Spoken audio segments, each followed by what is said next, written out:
Humans are capable of fantastic things, and storytelling is huge. How do we learn? In my world, I've often felt there were stories that were being overlooked.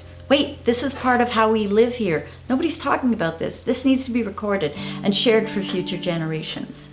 So I always think of what I think is important to share with the next generation.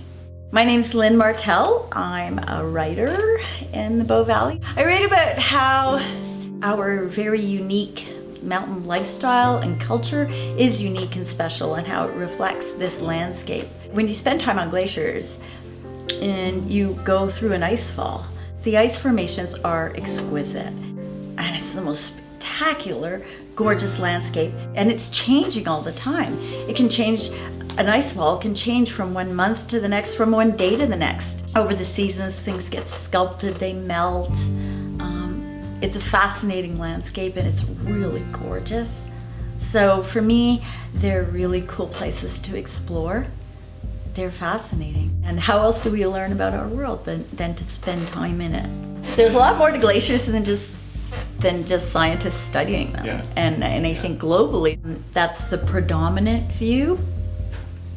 And yeah, and I just see them, certainly in this part of the world where we have glaciers literally in our backyards, and they are part of our lives. So why are they important to the Bow Valley?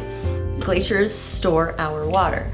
So when August comes around and it's hot and sunny and there's no more snowpack left melting in the mountains, it's all been melted last winter's snow. The Bow River, 30% of that flow could be glacier water. They're also a big part of our culture and our economy, because glaciers are a big part of tourism. People do all kinds of glacier tours. The Athabasca Glacier and the Columbia Icefield Center is only one part of that. Yamnuska Mountain Adventures takes people out on glaciers for adventures on the Wapta ice fields. That's their business. There's tourists come here to photograph glaciers. If you've ever been to Lake Louise on a summer day, there's hundreds and hundreds of people there, sometimes thousands, looking at Victoria Glacier, which feeds beautiful, lovely Lake Louise. People go hiking in Yoho and expect to see the ice line with ice on it. And there are some very tiny little glacial remnants up there that are not going to be around in 100 years.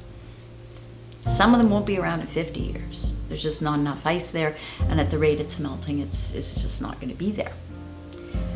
So what do we lose? We lose a beautiful part of our landscape. They're essential ingredients of this place. We lose things aesthetically, as well as the practical sense. The ones where I've seen the most change are, like I said, places that I've gone back to a lot. I remember skiing down from Peyto Hut, and we'd stopped in this ice cave at the bottom of the glacier. And where that ice cave was is now a big lake. So you get to know places, you see the changes. Filmmaking, photography. If you're going to go into any of those pursuits, don't do them unless you feel a passion. And if you feel that passion, try to connect with other people who share that passion. And for me, the Banff Mountain Film Festival has been enormous. And for years, I've watched films, and I've watched and been there for live presentations by filmmakers and writers and photographers talking about their work and why they do what they do. The caliber of those presentations is just staggering, and I've learned so much from those people about their passion and why they tell the stories they tell.